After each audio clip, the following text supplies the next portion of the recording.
Hello, मी स्मिता. खमंग फूडमध्ये तुमचे स्वागत आहे. आज मी तुम्हाला दाखवणार आहे मऊ लुसलुसीत भरपूर सारण भरून देखील अजिबात न फुटणारा आलू पराठा. विशेषतः पावसाळ्यात खायला कोणाला नाही आवडणार. सर्वात प्रथम आपण इथे बटाटे उकडून घेणार आहोत. त्यासाठी मी इथे कुकर सेपरेटर मध्ये 4 मोठे बटाटे ठेवून हे उकडून घेणार आहे. बटाटे उकडून होत आहेत तोपर्यंत आता आपण इथे कणिक भिजवून घेऊया. कणिक भिजवताना 1.5 कप गव्हाचे पीठ चाळून घेतलंय. चाळलेलं पीठ वापरलं की आपलं कणिक छान असे सॉफ्ट तर भिजतेच, पण जास्त लवचिकपणा देखील येतो. चवीनुसार मीठ घातलं आणि थोडं थोडं पाणी घालून पीठ भिजवून घेऊया. पराठ्यांकरिताचं कणिक असू द्या किंवा पुरणपोळीचं, आपल्याला हे सॉफ्टच मळायचं असतं. ना जास्त घट्टसर ना जास्त सैलसर असावं. जर तुम्ही हे कणिक घट्ट मळलं ना तर तुमचा पराठा फुटतोच आणि मऊसूत देखील होत नाही. तर बघा, अगदी व्यवस्थित असे हे मळून घेते मी. कणकेचा मऊसूत गोळा तयार झाला की हे कणिक मऊ करण्याकरिता त्यात थोडं तेल देखील तुम्ही वापरू शकता. आता यावर झाकण ठेवून 15 मिनिटांसाठी बाजूला ठेवूया. कणिक भिजते तोपर्यंत आपण सारण बनवण्यासाठी एक वाटण करून घेऊया. कणिक भिजते तोपर्यंत आपण इथे सारण बनवण्यासाठी एक वाटण करून घेऊया.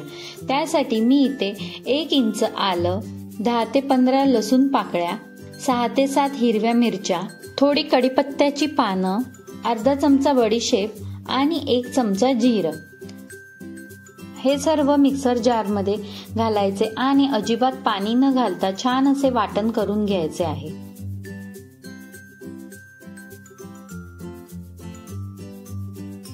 या वाटणामुळे आपल्या आलू पराठ्यांना छान चव येते. त्यामुळे तुम्ही या वाटणामध्ये बडीशेप आणि जिरं आवर्जून घाला.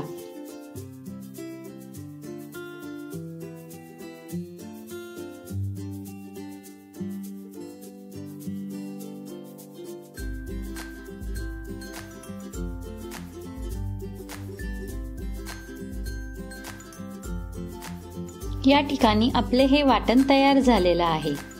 बटाटे देखील मस्त थंड झालेले आहेत. 2 शिट्ट्या झाल्यानंतर कुकर थंड करायला ठेवला होता, म्हणूनच हे बटाटे अगदी व्यवस्थित असे उकडले गेलेले आहे. जर बटाटे जास्त शिजले गेले की याचे सारण ओलसर होते. यामुळेच देखील आपले हे आलू पराठे लाटताना फुटतात. बटाटे थंड झाल्यानंतर लगेचच सोलून घ्यायचे. लक्षात ठेवा, सारण करण्याकरता आपल्याला हे बटाटे थंड झाल्यावरच सोलून घ्यायचे आहे. आता हे बटाटे पहिले मऊसूत मॅशरने मॅश करून घेऊया. हवे तर तुम्ही किसणीने देखील किसू शकता. फक्त या बटाट्यांच्या गाठी राहिल्या नाही पाहिजे एवढी मात्र काळजी घ्या, कारण हा बटाटा लाटताना फुटू शकतो. आता गरजेनुसार सुके मसाले घालून घेऊया. इथे मी पाव चमचा हळद, 1 चमचा धने पावडर आणि चवीनुसार मीठ. मीठ हे आपण वाटण करतो ना तेव्हा अजिबात घालायचं नाही, नाहीतर मग मिरचीला पाणी सुटतं. आणि पाव चमचा चाट मसाला. आता लगेचच यात वाटण घालायचे आहे. हवं तर तुम्ही या वाटणाला हलकीशी फोडणी देखील देऊ शकता किंवा तेलामध्ये थोडंसं परतून देखील घेतलं तरीही चालेल.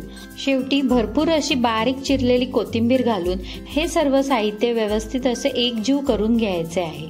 हळद थोडी जास्त प्रमाणात घातली तरीही चालेल, यामुळे पराठ्यांना रंग तर मस्तच येतो.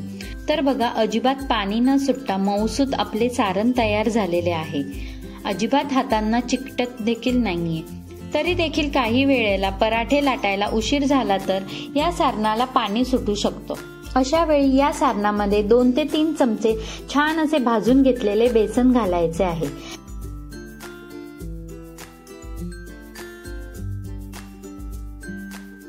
भाजलेल्या बेसन पिठामुळे आलू पराठ्यांना छान अशी खमंग टेस्ट तर येतेच, पण याचबरोबर यामध्ये जर जास्त प्रमाणात मॉइश्चर असेल तर ते घट्ट होण्याकरिता देखील मदत होते.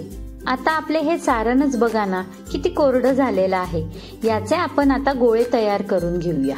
यामुळे ना आलू पराठे लाटताना आपल्या हाताला चिकटत देखील नाही आणि एकसारखं या पराठ्यांमध्ये भरलं जातं.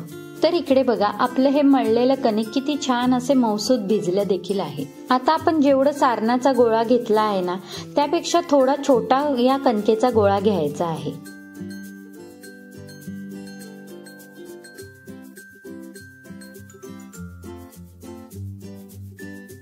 बघा, साधारणतः या आकाराचा.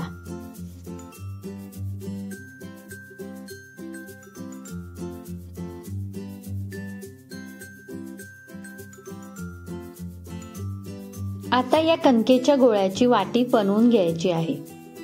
आपल्याला या वाटीच्या मध्यभागाची साईड थोडी जास्त जाड ठेवायची आहे आणि वरील बाजू पातळ ठेवायची आहे.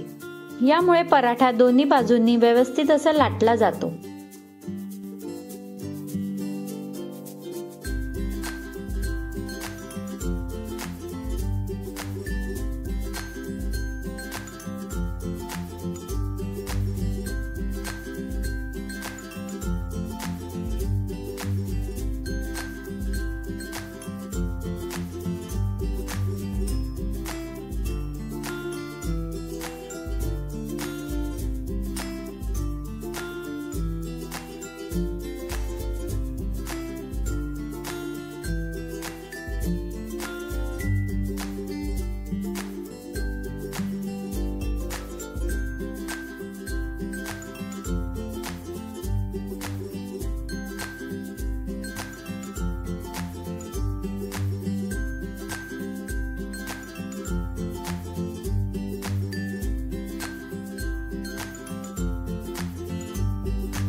पावसाळ्यात असे मऊ लुसलुशीत टम्म फुगणारे खमंग पराठे खायला असले की आपला नाश्ता अगदी पोट भरेल असा तयार होतो.